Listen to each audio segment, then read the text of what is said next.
මේකේ තියෙන්නේ වර්ග කිලෝමීටර 65000යි. මේක ඇතුලේ මේ ඔක්කොම හැදෙනවා. මේ ඔක්කොගෙම ප්‍රොඩක්ටිවිටි එක 150ට වඩා අඩුයි. මේකේ වැලියු ඇඩිෂන් කරලා නැහැ. බිස්කට් හදද්දී එයා බෙන්ච්මාර්ක් කරන්නේ ලංකාවේ බිස්කට් කොස්ට් එක නා. එයාට එතනම තමයි ඉන්න පුළුවන්. මං ඉන්දියා මාකට් එක යනවා නම් 30% වලින්ම අඩු කරගන්න. ග්ලෝබල් මාකට් එකට යනවා නම් 40% වලින් අඩු කරගන්න. මේක කළත් මදි. මේකේ ස්පීඩ් එක මං කොච්චර වැඩි කරන්න ඕනේ. ඩිලිවරි එක කොච්චර වැඩි කරන්න ඕනේ. අන්න ඒකට තමයි ප්‍රොඩක්ටිවිටි කියන්නේ. එක්ස්පෝර්ට් කරන කම්පැනිස් ටික විතරයි හරියටම මේ concept එක යන්නේ. අපි ප්‍රයිවට් කන්සල්ටන්ට් කෙනෙක් ගත්තා. ලීන් බ්ලැක් බෙල්ට් කෙනෙක් ගත්තා. දවසකට $2000 විතර ගෙවන්න. ලොන්ග් ටර්ම් අසයින්මන්ට් එකක් නම් ඉතින් බඩුම තමයි.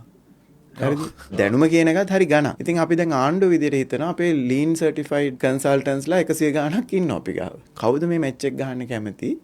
දෙන්නම් අපි සපෝට් එක කියලා. අදින් පස්සේ අපි හිතන්න ඕනේ ලෝකල් මාකට් එකට බඩු හදන එක ඉවරයි. ලෝකලි කරන්න පුළුවන්. නමුත් my product should be good enough to go to another country. සිතියමක් කරන් 2 hours air distance mark කරලා රවුමක් අන්දුව 3.4 billion consumer market එකක් තියෙනවා අපිට. වම් පැත්තට අප්‍රිකාව, උඩට ඉන්දියාව, දකුණට අග්නිකය ආසියා. අවුරුදු 5ක් 10ක් ඇතුළත අපේ බඩු ඉන්දියාවේ තියෙනවා. අපේ බඩු අප්‍රිකාවේ තියෙනවා. අපිට මේකේ මාකට් එකක් නැහැ. ටොපි වික්කත් මිලියන 22යි නේ දවසට එක ටොපිය ගන්න ගියාත්.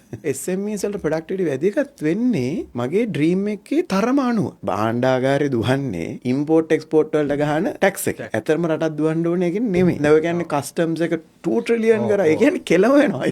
මේවා 1990 ගණන් වල දකුණු කොරියාව කරපුවා. 2010 දී විතර ඉන්දියාව කරපුවා. ඉතින් අපි උත්සාහ කරනවා. 2025 අපි උත්සාහ කරනවා.